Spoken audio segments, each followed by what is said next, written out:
ምን አይነት መረጃ ብትይዥ ነው በዚህ ማታ ቤት የመጣው? ያው እንዴ ነው አስፈለኩኝ ለማውራት ነው ቤት ድረስ መጣሽ? አውዝና እኔ ታሳዝነኛለህ። አንተን የመሰለው ሚስቱን አጥቶ ብቻውን ታሞቆ ነው በጣም ያሳዝናል። ካዘንሽልኝ ሞገስ የት እንዳለ ፈልጊና ሰብኪ። ጠፍቶ አይቀርም ግን ያው መታገስ አለብን። እንዴ ልታገስ? በምን ልታገስ? ትንሽ እንኳን የማገኝበት ፍንጭ መኖር አልነበረበት?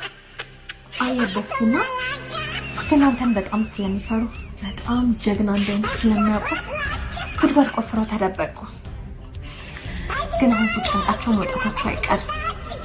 እስኪ ነው እስኪ ቁጭ በል።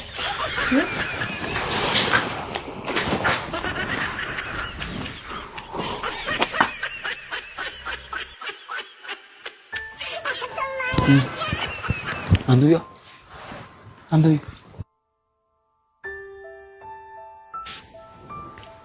ኮንፈረንስ አሚል ኢኮኖሚ ነው። እኔ እሱን ታውጫለሽ ያላሰብኩም ነበር፣ ግን ደግሞ ህግ ነው መከበር አለበት። ኧረ እባክህ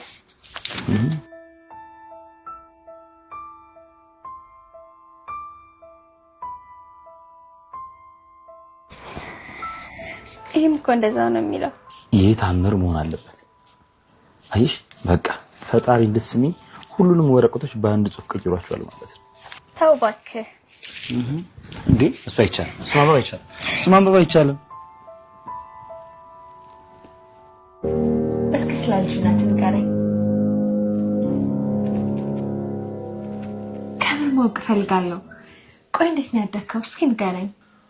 እኔ ያደግኩት በዱላ ነው፣ በግርፋት ነው ያደግኩት፣ በጩኸት በጭንቀት ነው ያደግኩት። ልጅ እያለ ከረባሽ ነበርክ? በጣም ዝምተኛ ነበር፣ ከሚባለው በላይ ፈሪ ልጅ ነበርኩ። እና ታዲያ ለምን ነበር የምትገረፈው? ተመትቼ ወደ ቤት ስገባ አባቴ እንደ ዶሮ ዘግዝቆ ነበር የሚገርፈኝ እና ጸብ ስለምፈራ አባቴ ይገርፈኝ ነበር። ይሄንን የምታዩን ዝና የፈጠረው አባቴ ነው። እና ከመገረፍ ውጪ ሌላ ምንም የልጅነት ስታይል ትዝ አይለኝም። ወደ ኋላ ስንመለስ አይምሮ ውስጥ የሚመጣው ግርፋት ነው። እሺ ፍቅር ህይወትስ? ማለቴ ከሉላ በፊት ከስንት ሴት ጋር ፍቅር ይዞት ያውቃል? ከሉላ በፊት ሌላ ሴት ምንም ትዝ አይለኝም። ከሷ ውጪ ምንም አይነት ሴት አላውቅም። እንዴ